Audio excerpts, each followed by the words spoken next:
आज हम विज्ञान सदन की शुरुआत करने जा रहे हैं,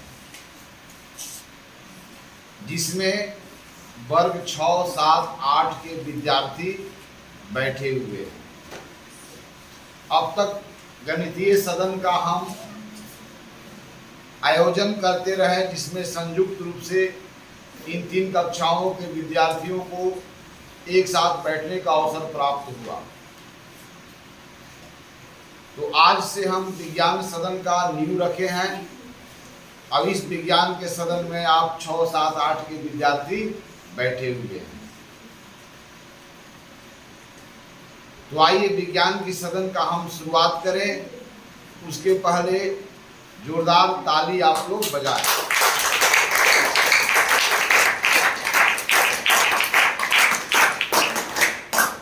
हमारे जीवन में विज्ञान का कितना महत्व है, विज्ञान के कारण हमें कौन कौन से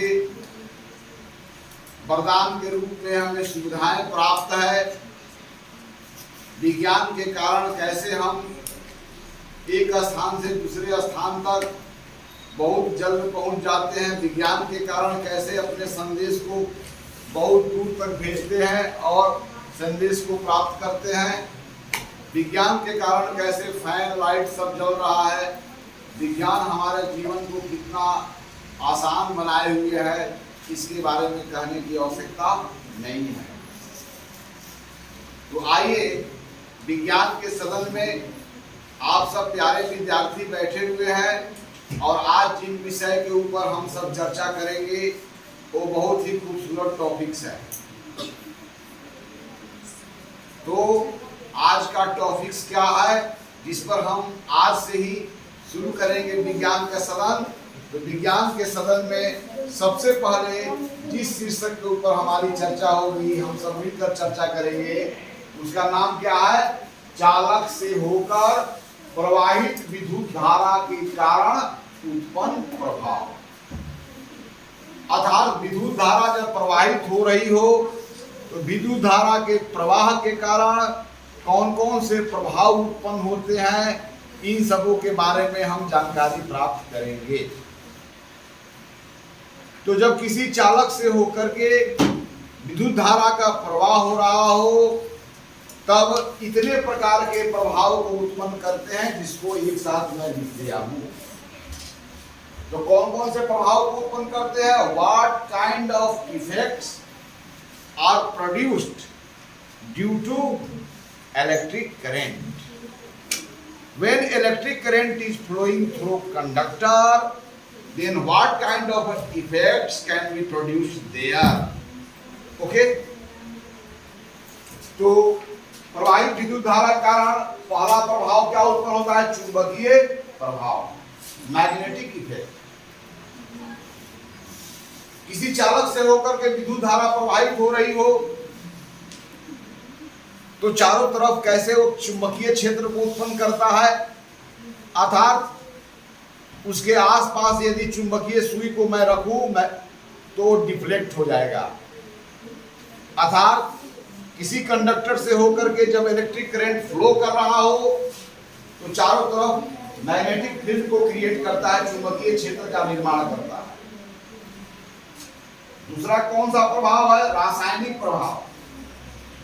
अर्थात किसी पदार्थ से होकर के विद्युत धारा अगर प्रवाहित हो रही हो तो उस पदार्थ के आंतरिक गुणों में बदलाव लाता है, अर्थात वहां नए प्रकार के पदार्थ का निर्माण होता है, अर्थात वहां रासायनिक अभिक्रिया संपन्न होती है। तीसरा है तापीय एवं प्रकाशिक प्रभाव। जब विद्युत धारा प्रवाहित होती है चालक से होकर के तो वहां ऊष्मा भी उत्पन्न होता है और प्रकाश भी उत्पन्न होता है। और लास्ट में है यांत्रिक प्रभाव। यांत्रिक प्रभाव के मतलब वह विद्युत धारा जब प्रवाहित होती है तो प्रवाहित विद्युत धारा में यांत्रिक कार्य करने की क्षमता है। हमारे देखिए यंत्रों को घुरा रहा है, पंखा को घुरा रहा है कि नहीं, मोटर घुरा रहा है कि नहीं। तो आइए, यह बहुत ही खूबसूरत है। अब इस पूरी बात को जानने के लिए हमें किन किन बातों को अलग अलग जानना होगा, और उन सारी बातों को जानने के बाद तब एक साथ हम जान पाएंगे कि इतना जो प्रभाव है वह कैसे उत्पन्न होता है और कहाँ उत्पन्न होता है, और विद्युत धारा के कारण उत्पन्न इन प्रभावों का हमारे दैनिक जीवन में कहाँ कहाँ उपयोग है, इस बात को भी जानेंगे। विद्युत धारा को प्रवाहित करके हम चुंबकीय क्षेत्र का निर्माण करते हैं, और उस चुंबकीय क्षेत्र के द्वारा हमारा कौन कौन से कार्य सिद्ध होता है।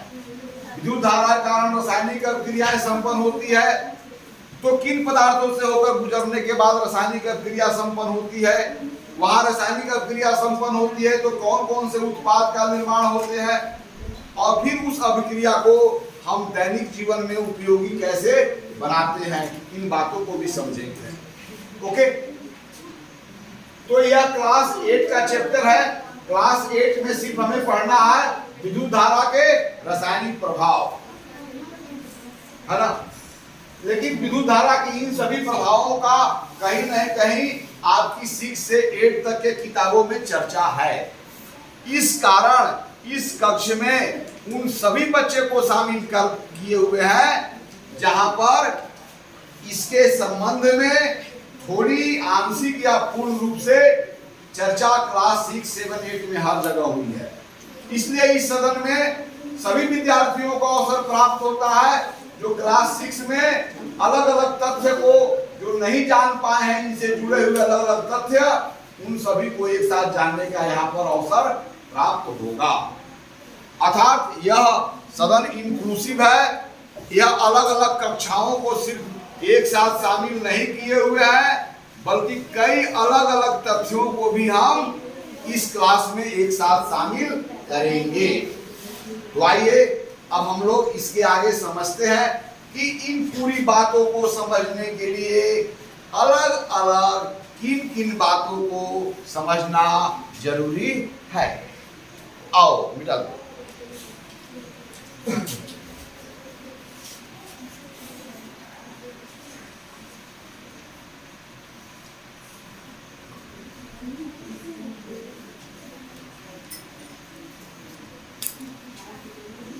तो मेरे डियर स्टूडेंट,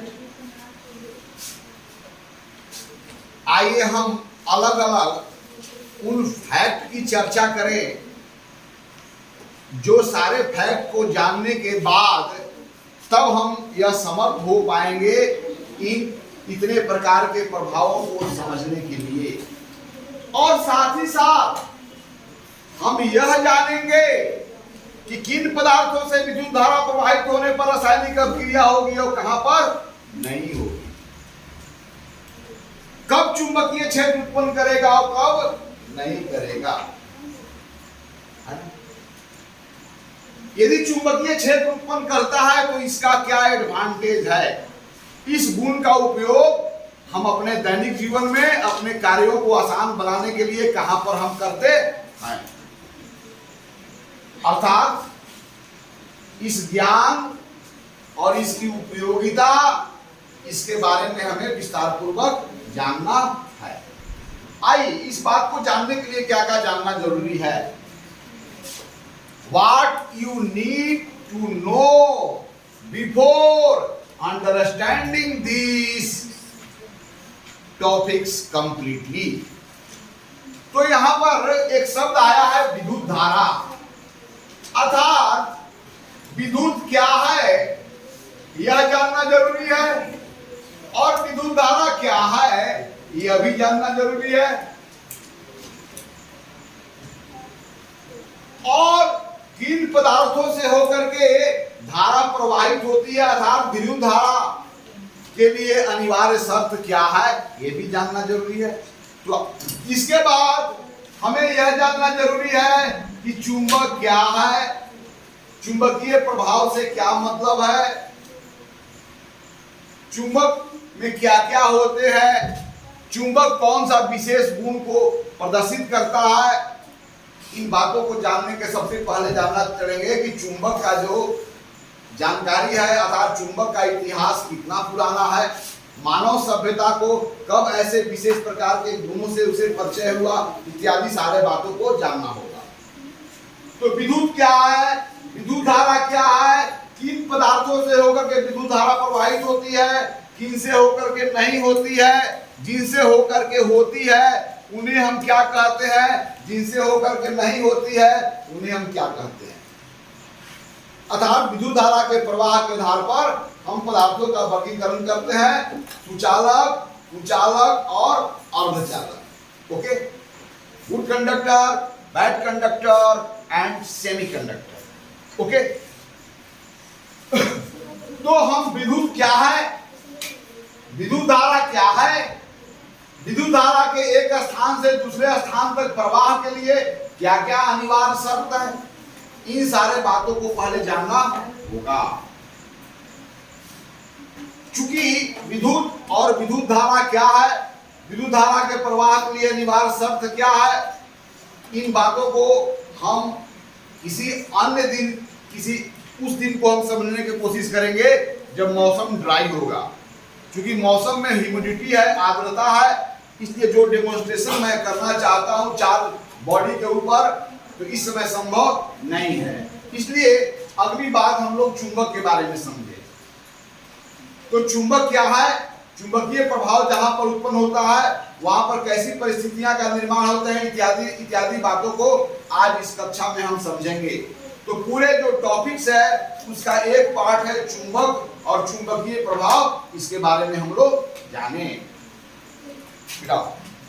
तो हम लोग जब मौसम ड्राई रहेगा तो उस दिन विद्युत आवेश, विद्युत धारा के लिए अनिवार्य शर्त और उससे जुड़ी हुई अन्य जो तथ्य हैं उनके बारे में हम लोग डिमोन्स्ट्रेशन करके व्याख्या करेंगे।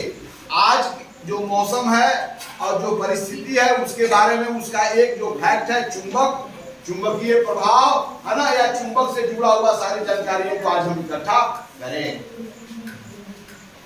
तो आइए हम लोग चुंबक, मैग्नेट के बारे में समझिए।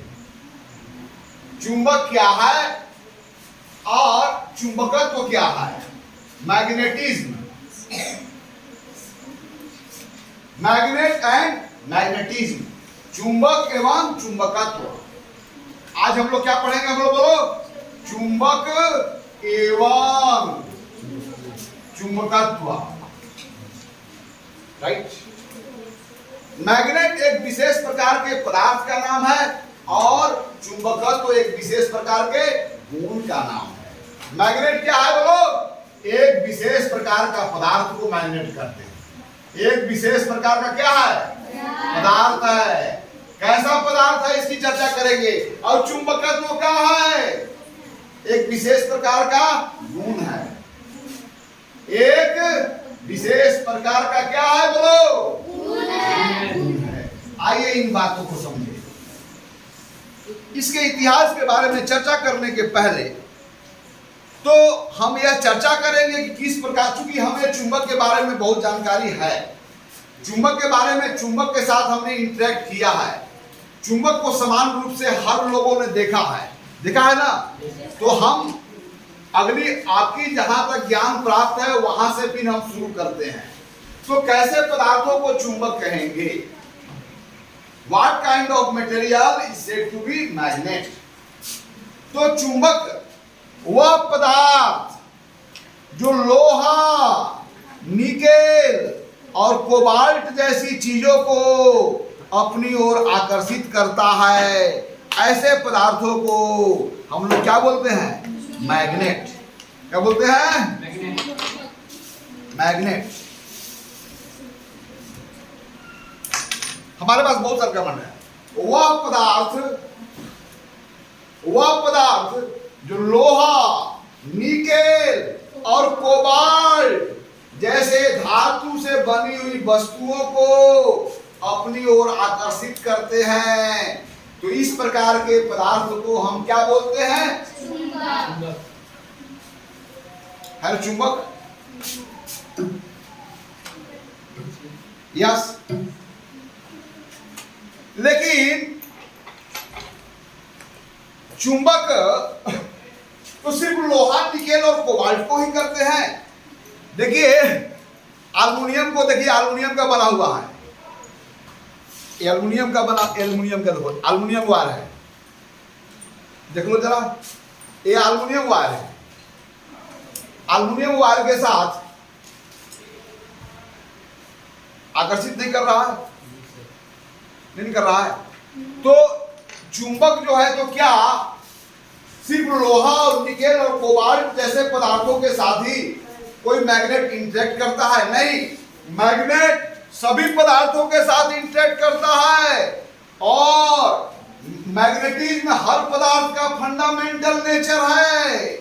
लेकिन सामान्यतः यह एल्युमिनियम कॉपर को अपनी ओर अट्रैक्ट नहीं करता हुआ अनुभव होता है, लेकिन वास्तव में एल्युमिनियम को बहुत ही वीकली जो है सो अट्रैक्ट करता है। वहीं पर तांबा को मैग्नेट क्या करता है? हल्का रिपेल करता है। तो इसकी परिभाषा हम यह देंगे कि वह पदार्थ जो लोहा, निकेल और कोबाल्ट जैसी धातुओं से बनी हुई वस्तु को अपनी ओर आकर्षित करे, वैसे पदार्थों का कहेंगे चुंबक। लेकिन चुंबक प्रत्येक धातु के साथ व्यवहार करता है, प्रत्येक पदार्थ के साथ व्यवहार करता है। तो चुंबक के साथ अलग, प्रत्येक पदार्थों के साथ अलग अलग व्यवहार के कारण भी पदार्थों का वर्गीकरण हम 3 प्रकार से करते हैं। एक को बोलते हैं फेरोमैग्नेट, पैरामैग्नेट एंड डाईमैग्नेट। तो कैसे पदार्थ को हम फेरोमैग्नेट बोलते हैं? वह पदार्थ जो चुंबक के साथ अट्रैक्ट हो जाते हैं, माने अट्रैक्शंस इतना होता है कि हम रियलाइज कर पाते हैं। तो ऐसे पदार्थों को हम लोग क्या बोलते हैं? फेरोमैग्नेट, जिसमें लोहा, निकेल, कोबाल्ट और इनके मिश्र धातु सभी क्या कहलाते हैं? फेरोमैग्नेट। वहीं पर एल्युमिनियम जो है स्ट्रॉन्ग मैग्नेटिक फील्ड में रखने पर यह हल्का जो है सो अट्रैक्ट होता है, इस कारण इसे पैरामैग्नेट कहते हैं। वहीं पर कॉपर जो है सो हल्का रिपेल होता है, इस कारण हम डायमैग्नेट कहते हैं। चलिए ये आगे की बात है। हम पदार्थों के भी वर्गीकरण किसी चुंबक से जो उसका इंट्रैक्शन होता है उसके आधार पर करते हैं 3 रूप में। कौन कौन? Ferromagnet, paramagnet and diamagnet. Okay, लेकिन अभी प्रारंभ में तो वह पदार्थ जो लोहा, निकेल, कोबाल्ट जैसी धातु से लोहा, निकेल, कोबाल्ट धातु से बनी हुई वस्तुओं को जो अपनी ओर आकर्षित करता है, उस पदार्थ का बोलेंगे हम लोग चुंबक। चलिए, तो चुंबक कौन सा पदार्थ है? उसका क्या होगा? वह पदार्थ जो लोहा, निकेल, कोबाल्ट धातु से बनी हुई वस्तुओं को अपनी ओर आकर्षित करता है, उसे हम लोग क्या कहते हैं? चुंबक। और जिस गुण के कारण लोहा, निकेल, कोबाल्ट को अपनी ओर आकर्षित करता है, उस गुण का नाम क्या है? चुंबकत्व। अर्थात यह पदार्थ देखिए कितना है ना, तो ये लोहा से बनी हुई वस्तु है। देखिए कितना है ना, ये लोहा से बनी हुई वस्तु है ना। हमारे पास अभी लोहा से बनी हुई वस्तु निकेल, कोबाल्ट का तो है नहीं, तो क्या अब खींच क्यों ले रहा है? आखिर इस पदार्थ को जब हम ले जा रहे हैं लोहा के बनी हुई वस्तुओं को पास, तो यह नहीं खींच पा रहा है। अर्थात इसमें वह गुण नहीं है जो इस पदार्थ में है। तो इस पदार्थ में कौन सा गुण है जो इसमें नहीं है? चुंबकत्व। तो वह गुण जिसके कारण चुंबकीय पदार्थ लोहा, निकेल, कोबाल्ट को अपनी ओर आकर्षित करता है, उस गुण का नाम क्या है? चुंबकत्व। तो जरा इसको लिख लिया जाए। अब यह चुंबक देखो, हमारे पास अनेक प्रकार के चुंबक है ना। सर्कुलर चुंबक है, सिलेंड्रिकल चुंबक है, यह क्या है? एक घोड़े के नाल के है आकृति का, और यह क्या है? छड़ चुंबक है। अर्थात इन चुंबकों के अलग अलग आकृति होने के कारण इनका नाम भी क्या है? अलग अलग है। मेरी हाथों में जो चुंबक है वो कौन सा चुंबक है? Bar magnet. क्या नाम है इसका? Bar magnet. छड़ चुंबक क्या नाम है इसका? तो हम अलग अलग चुंबक के क्या फायदे हैं इसको मैं समझाऊंगा। अलग अलग आकृतियों के चुंबक चुंबकीय क्षेत्र का निर्माण किस प्रकार करते हैं और वह चुंबकीय क्षेत्र का उपयोग हम किन किन कार्यों में करते हैं इत्यादि के बारे में विस्तार पूर्वक जानकारी हम क्रम से देते जा रहे हैं। पहले यह समझना है कि कैसी पदार्थ को हम लोग चुंबक कहेंगे। वह पदार्थ जो लोहा निकेल कोबाल्ट को या कोबाल्ट से बनी हुई वस्तुओं को, बात एक ही हो जाएगा ना। वह पदार्थ जो लोहा निकेल कोबाल्ट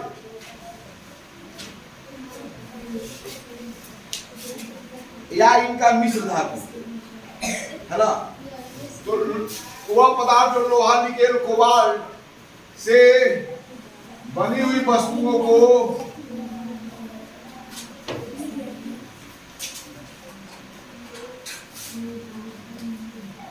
अपनी ओर किस ओर क्या करे, आकर्षित करे ना, उसे क्या कहा जाता है, चुंबक।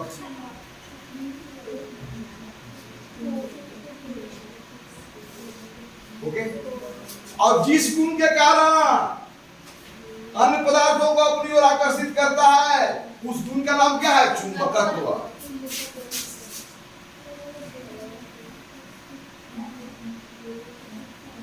इसको बोलेंगे मैग्नेटिज्म ना, क्या बोलेंगे हम लोग, वह गुण जिसके कारण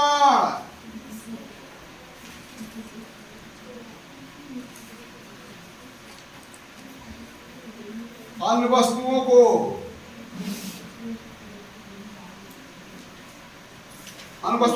लोहा निकेल कोबाल्ट अपनी ओर आकर्षित करे,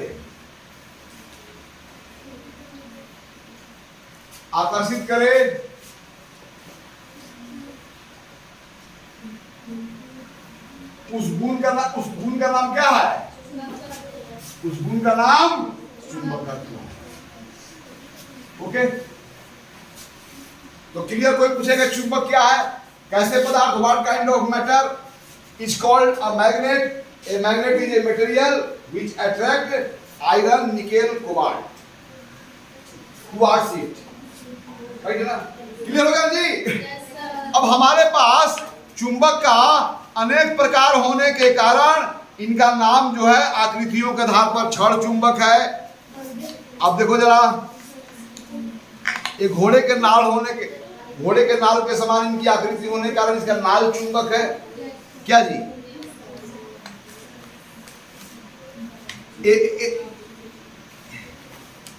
अलग अलग प्रकार का है, तुम देख रहे हो ना सब, ठीक है। एक ही पीस है ना मेरे पास, ओके कोई बात नहीं, एक ही पीस से हो जाएगा, एक ही पीस है ना, क्लियर हो गया।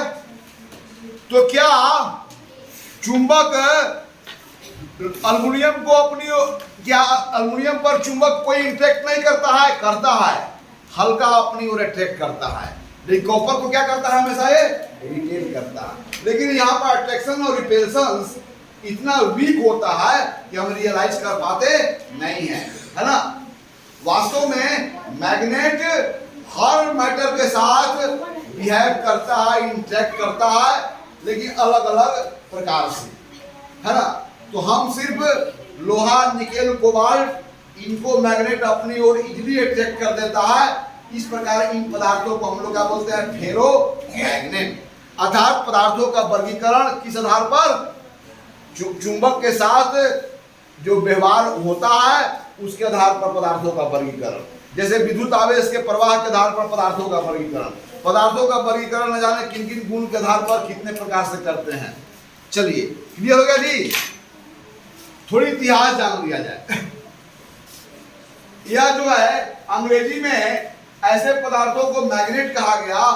तो मैग्नेट का क्या है, इसका कारण है कि मैग्ना नाम का या मैग्नेट नाम का या मैग्ना नाम का एक चरवाहा था, और वो चरवाहा जो है सो भेड़ों को चराता था, बकरियों को पहाड़ पर ले जाके चराता था।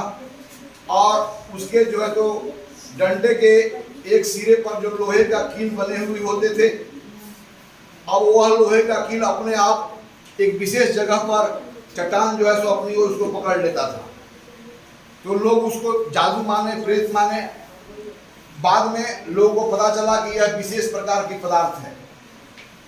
इस प्रकार उस चरवाहा के द्वारा प्रथम पश्चिम सभ्यता में चरवाहा के द्वारा चुंबक के बारे में जानकारी मिली और उस जगह का नाम भी मैग्नेशिया है। तो मैग्नेशिया नामक स्थान पर इस बात की जानकारी, इस प्रकार के पदार्थों की जानकारी सर्वप्रथम पश्चिम के समाज को मिली। इस कारण उन्हें क्या कहे वो लोग मैग्नेट कहा। लेकिन हिंदी में चुंबक कहा जाता है। तो हमें चुंबक के बारे में भारतीय सभ्यता की जानकारी भी अनादिकाल से है। चाइना वालों को भी जानकारी अनादिकाल से है। लेकिन चाइना वाले इस चुंबक को क्या कहते थे? Load stone. क्या कहते थे?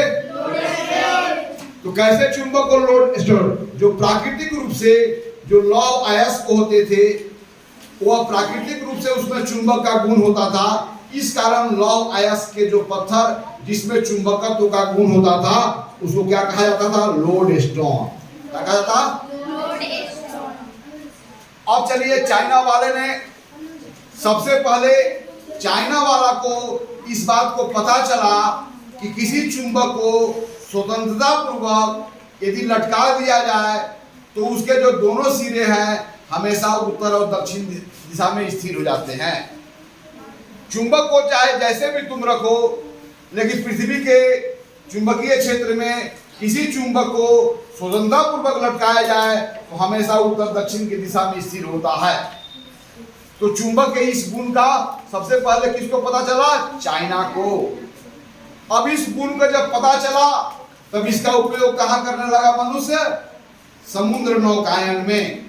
रात में जब समुद्र, जब सन सूर्यास्त हो जाता हो, चारों तरफ डार्कनेस हो, तो वहां पर दिशाओं का ज्ञान मनुष्य को कैसे प्राप्त होगा?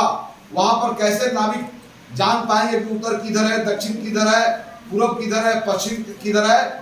तो वहां पर वह दिशाओं के जानकारी को प्राप्त करने के लिए वह क्या यूज करते थे? लोड स्टोन को। और लोड स्टोन को छड़ के आकार दे दिए और जब उसको लटकाए तो हमेशा एक सीधा उत्तर की ओर और एक सीधा क्या हुआ? दक्षिण की ओर। तो उत्तर दक्षिण दिशा का अगर पता चल गया तब पूर्व पश्चिम का पता करना आसान है। क्योंकि हमारा मुख अगर उत्तर की ओर होगा तो हमारी दाहिना हाथ किसको दर्शाएगा? और ये हमेशा क्या होगा? हमारा दाहिना हाथ पूर्व और पश्चिम। जब हमारा मुख उत्तर हो और पीठ दक्षिण हो। अर्थात समुद्र में नौकायन जब करते थे, समुद्री यात्रा में दिशाओं के पता करने के लिए सबसे पहले चुंबकीय सुई का प्रयोग किसने किया? चाइना ने। तत्पश्चात यह ज्ञान चारों तरफ फैला और लोग दिशाओं के पता लगाने में इसका प्रयोग करते थे। अर्थात चुंबक की इतिहास बहुत ही पुरानी है। लेकिन जितनी जानकारी अभी हम देने जा रहे हैं वह जानकारी पुरानी नहीं है, बल्कि वह जानकारी कुछ सौ वर्षों की है। आइए देखिए, आपके पास सबसे पहले क्यों उत्तर दक्षिण दिशा में स्थिर हो जाता है, इस बात को समझने के लिए हम कुछ प्रयोग को करते हैं। हम एक्चुअली एक चुंबक को जब भी नॉन मैग्नेटिक मटेरियल के पास रखा जिसमें चुंबकत्व का गुण नहीं था, जैसे लोहा का कील को रखा, तो क्या हो जा रहा है इसके ओर? क्या हो जा रहा है? देखो जरा, देखिए ये तो नॉन मैग्नेट है, इसमें मैग्नेटिज्म का गुण है नहीं है, तो ये नॉन मैग्नेट है। और नॉन मैग्नेट को जब भी मैग्नेट के पास रखे तो क्या हो रहा है? कर रहा है। तो चलिए, एक मैग्नेट और एक नॉन मैग्नेट के बीच यहाँ पर एक ही प्रकार का बल लग रहा है। वह कौन सा बल लग रहा है? अट्रैक्शन का। या इसके ओर क्यों चिपक जा रहा है? कैसा बल लगा? अट्रैक्शन का। बल भी दो ही प्रकार के होते हैं ना, पुश एंड पुल। तो यहाँ पर क्या कर रहा है? इसको पुश कर रहा है कि पुल कर रहा है? क्या किया? या इसको क्या किया? पुश किया कि पुल किया? पुश किया।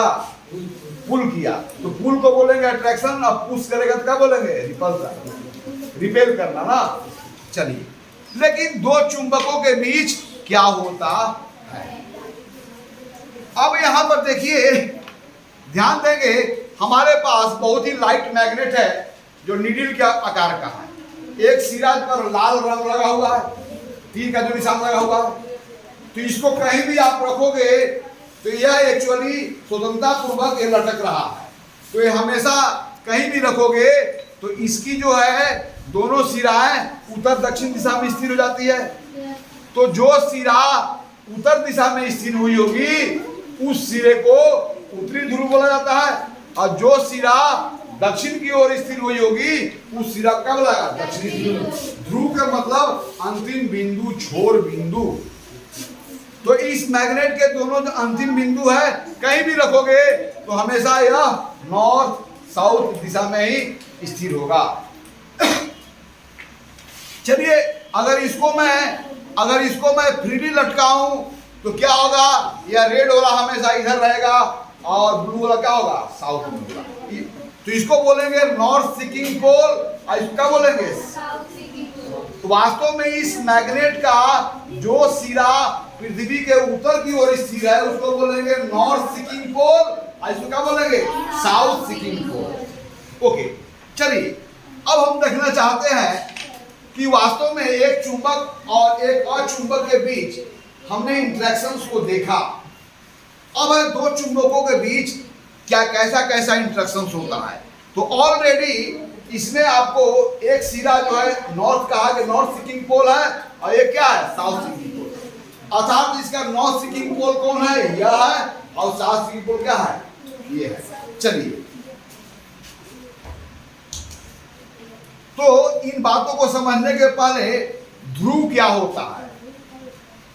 ध्रुव बताओ, ध्रुव बताओ।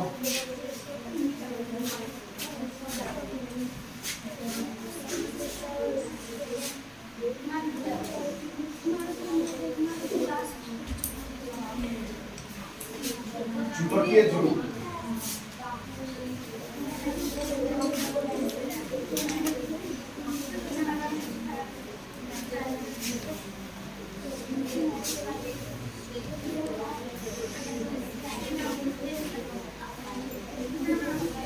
देखो पहले चुंबकीय ध्रुव क्या है। चुंबक का यह चुंबक देखो यहां से यह पदार्थ का विस्तार कहां है? इस इंड से इस इंड तक।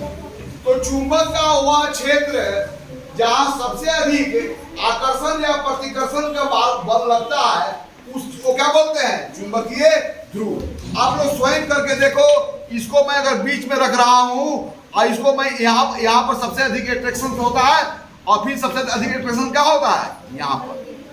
यानी कि इस क्षण चुंबक का वह जगह, इस क्षण चुंबक का वह जगह जहां पर सबसे अधिक आकर्षण या प्रतिकर्षण बल का अनुभव किया जाता है उन जगह को क्या बोलते हैं?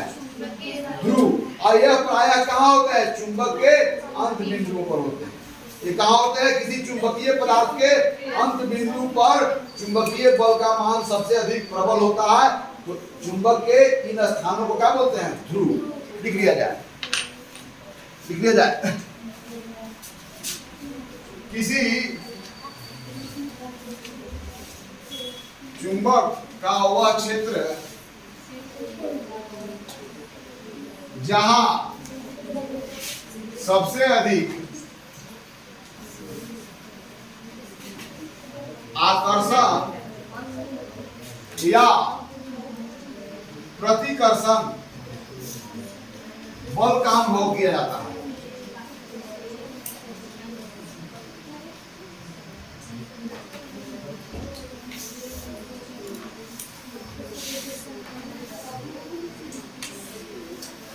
उस क्षेत्र को क्या बोलते हैं?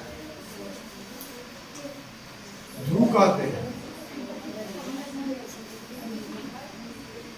और किसी चुंबक में आकर्षण या प्रतिकर्षण बल का अनुभव सबसे अधिक कहां पर होता है? इसके अंत बिंदुओं पर, है ना? कहां होता है? इसलिए चुंबक के दोनों ध्रुव कहां होते हैं? इधर होते हैं और इधर होते हैं। तो किसी चुंबक के आकर्षण और प्रतिकर्षण बल का अनुभव सबसे अधिक कहां पर होगा? यहाँ पर कि मिडिल में कि सबसे दोनों किनारे पर? तो दोनों किनारा पर आकर्षण और प्रतिकर्षण बल का सबसे अधिक अनुभव होता है। इस कारण दोनों किनारों को हम लोग क्या बोलते हैं? है ना? लेकिन यह दोनों किनारा को अगर फ्रीली लटकाया जाए तो वह किनारा जो पृथ्वी के उत्तर दिशा की ओर स्थित होता है उसको क्या बोलते हैं? चुंबक का उत्तरी ध्रुव। और जो सीधा दक्षिण दिशा की ओर स्थित होता है क्या बोलते हैं? अर्थात इसके उत्तरी ध्रुव, किसी चुंबक का उत्तरी ध्रुव और दक्षिणी ध्रुव का निर्णय इस बात पर होता है कि कौन सा एंड पॉइंट उत्तर की ओर स्थिर है और कौन सा एंड पॉइंट, लेकिन सदैव इसका दोनों सिरा की दिशा में स्थिर होगा, उत्तर दक्षिण। ओके, तो किसी चुंबक में कितने ध्रुव होते हैं? कितने ध्रुव होते हैं? एक को क्या बोलते हैं हम लोग? साउथ पोल, और एक साउथ पोल, और एक क्या बोलते हैं? अब एक चीज जान जाइए, पृथ्वी जो है, पृथ्वी का जो ज्योमेट्रिकल पोल है वास्तव में जो उत्तरी सिरा है और वास्तव में जो दक्षिणी सिरा है, इसको जो मिलाने वाली जो रेखाएं हैं और मैग्नेटिक नीडल का जो उत्तरी ध्रुव और दक्षिणी ध्रुव को मिलाने वाली रेखाएं हैं, दोनों एक ही रेखाएं नहीं है बल्कि इसके बीच में कोण बनता है ना? तो चुंबकीय याम्योत्तर और भौगोलिक याम्योत्तर में अंतर है ना? बात समझ गए ना? अब मैं बताऊं, तो चुंबक का वह क्षेत्र जहां सबसे अधिक आकर्षण या प्रतिकर्षण बल का अनुभव किया जाता है उन स्थान को क्या कहते हैं? ध्रुव। और यह स्थान प्रायः कहाँ होते हैं? दोनों अंत बिंदुओं के करीब, है ना? लेकिन यह दोनों अंत बिंदु जो उत्तर की ओर स्थिर होगा उसको उत्तरी ध्रुव कहा जाएगा और जो दक्षिण की ओर होगा दक्षिणी ध्रुव। इतना बात समझने के बाद अब हम जानना चाहते हैं कि एक चुंबक और एक नॉन मैग्नेट के बीच हमेशा अट्रैक्शन का फोर्स लगता है, बट क्या दो चुंबक के बीच इसी प्रकार का इंटरेक्शन होगा या दो चुंबक के बीच में कैसा कैसा इंटरेक्शन होगा, इस बात को देख रहे हैं ना? अब देखिए, हमारा एक चुंबकीय गाड़ी है ना, अब इसका नॉर्थ पोल कौन है? रेड वाला, और ब्लू वाला क्या है? अब चलिए, अब देखिए हमारा जो है इसी मैग्नेट का, दूसरा मैग्नेट का नॉर्थ पोल इधर है, तो इसके जो है जो साउथ पोल के सामने इस मैग्नेट पे क्या रख रहे हैं हम लोग? क्या रख रहे हैं बोलो? अभी दोनों मैग्नेट का कौन सा पोल आमने सामने है? दक्षिण ध्रुव और, यानी कि दोनों समान ध्रुव है कि असमान ध्रुव है? अब तो असमान ध्रुवों के बीच में कैसा इंटरेक्शन होता है यह मैं देख रहा हूं। तो दो मैग्नेट को असमान ध्रुवों को पास में रखा गया तो क्या हो रहा है? आकर्षित कर दे रहा है। तो दो चुंबक के अगर उत्तरी ध्रुव और दक्षिणी ध्रुव आमने सामने हो तो दोनों चुंबक के बीच कौन सा बल लगेगा? आकर्षण। चलिए, अब हो सकता है कि सर ऐसा आपने कहा, अब इसको सर ऐसा करते हैं कि इसको रेड वाला को इधर रखते हैं और ब्लू वाला को इधर रखते हैं, तो भी असमान ध्रुव आमने सामने है, तो भी क्या हो रहा है? देखो हो रहा ना? लेकिन क्या हमेशा दो चुंबकों के बीच आकर्षण का बल ही लगता है? नहीं। जरा इस बात को देखिए, आकर्षण का बल कब लगा? जब दोनों ध्रुव असमान थे, north south, south north, face to face थे। अब देखिए जरा, अब चलिए अब बताइए कि यहाँ पर मैं क्या कर रहा हूँ? इस चुंबक का दक्षिणी ध्रुव और उस चुंबक का कौन सा ध्रुव आमने सामने है? मैंने तो क्या हो रहा है? देखो क्या हो रहा है, बोलो देखो जरा क्या हो रहा है, बोलो। यानी कि इस चुंबक के दोनों अभी कौन सा पोल आमने सामने है? South pole. कौन सा पोल सामने है? ठीक है, दो साउथ पोल के बीच रिपल्सन लगा, तो क्या दो नॉर्थ के बीच भी देखते हैं? अब दोनों नॉर्थ को आमने सामने करते हैं, क्या लगा बोलो? क्या हो रहा बोलो? तो इस चुंबक के जब साउथ साउथ को सामने रखा और जब नॉर्थ नॉर्थ को सामने रखा तो इन दोनों स्थितियों में क्या हुआ? कैसा बल लगा? यानी दो चुंबकों के बीच आकर्षण का बल कब लगेगा? जब दोनों ध्रुव समान हो या समान हो। या क्लियर? तो दो चुंबक के समान ध्रुवों के बीच कौन सा बल लगेगा? और असमान ध्रुवों के बीच। क्लियर हो गया जी? चलिए इसी गुण को नोट कर लिया जाए। हम लोग by these demonstrations or by this experiment we have learned what kind of interactions takes place between two magnets. Okay? तो क्या देखा? समान ध्रुवों के बीच क्या हुआ बोलो? समान ध्रुवों के बीच क्या हुआ बोलो?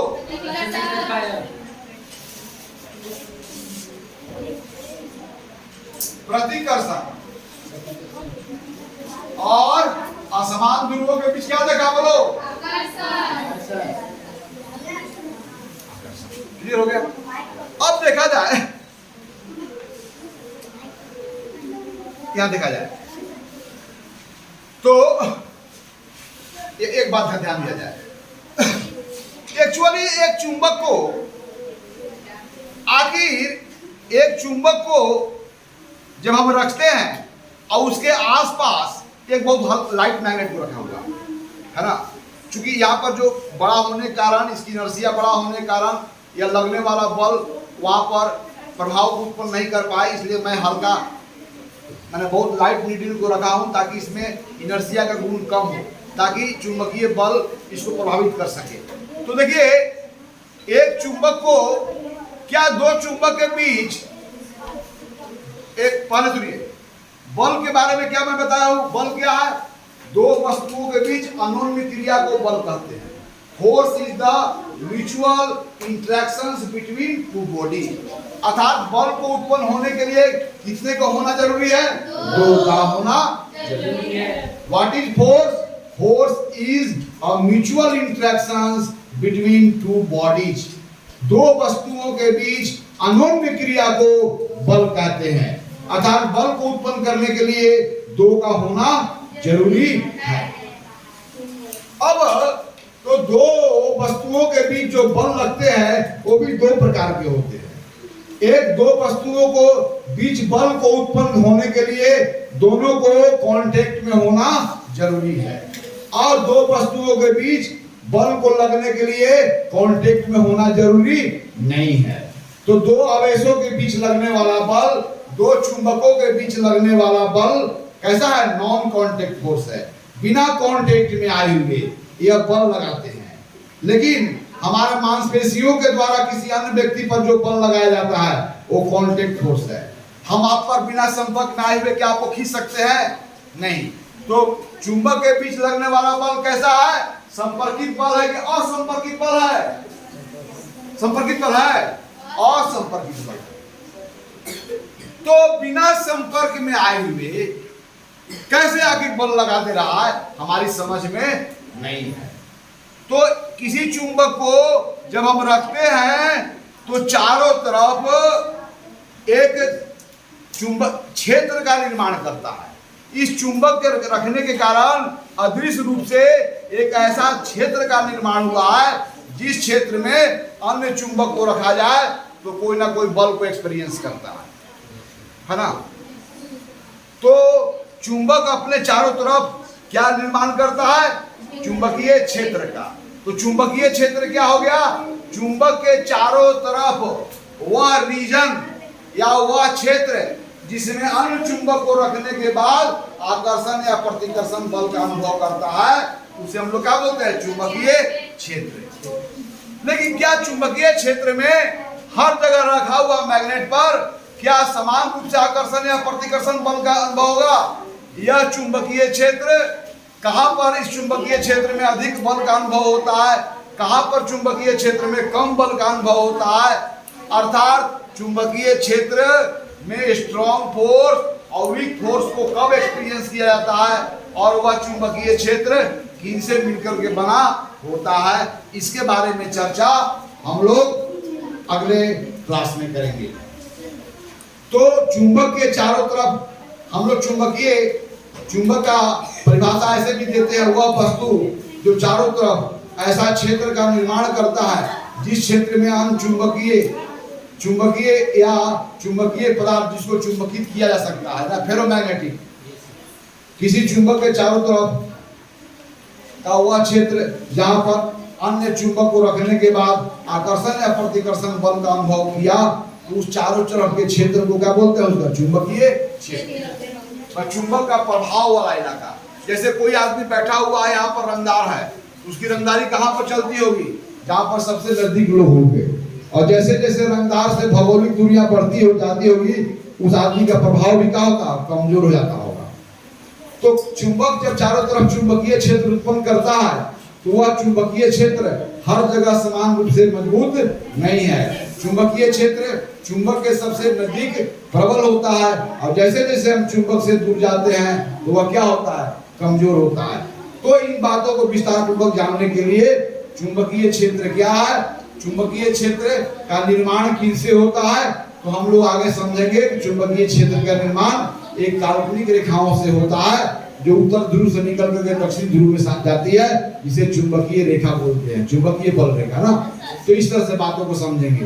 तो आज की कक्षा में हम एक बार संक्षेप में उन बातों को दोहराना चाहता हूं जिसके ऊपर हमारी चर्चा मिलजुल कर होगी।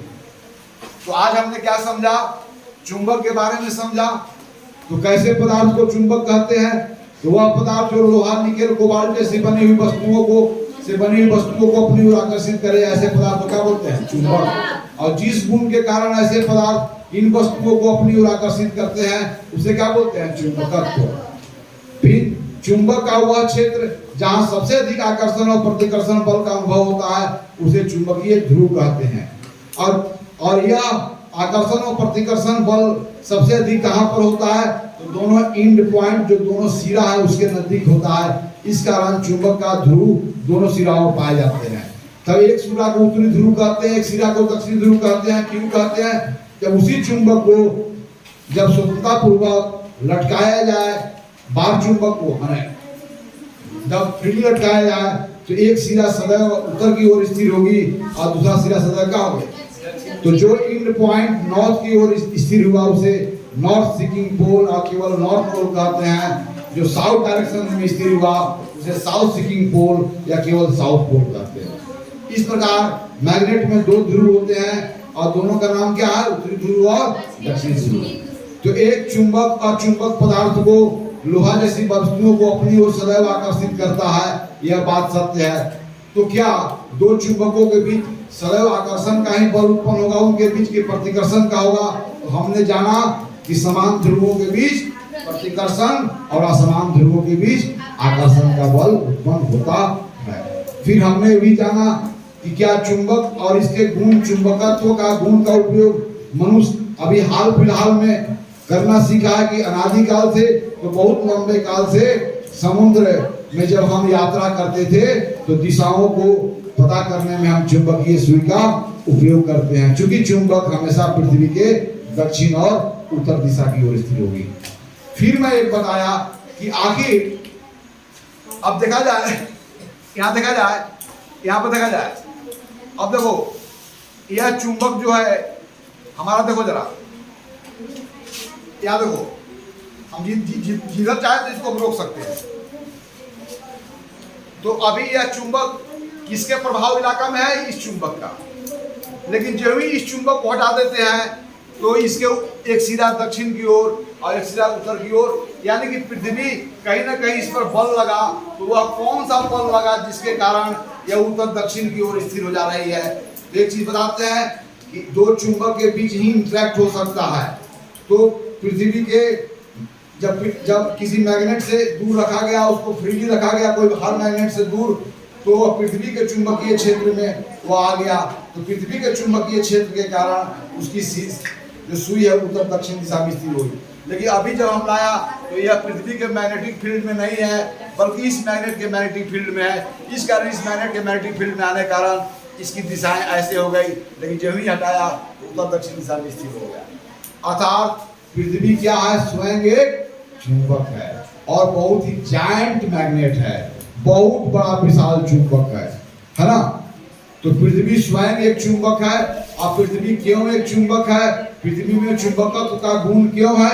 इसके बारे में भी बताएंगे, लेकिन अगले कक्षाओं में सभी बातों को समझने के लिए पृथ्वी की आंतरिक संरचना को समझना होगा, और आंतरिक संरचना को समझने के बाद उनकी गति को समझना होगा, उनके मूवमेंट को समझना होगा, और इस समझ के बाद हमारे अंदर में समझ आएगी कि पृथ्वी एक मैग्नेटिज्म का गुण क्यों रखता है। तो आज की कक्षा में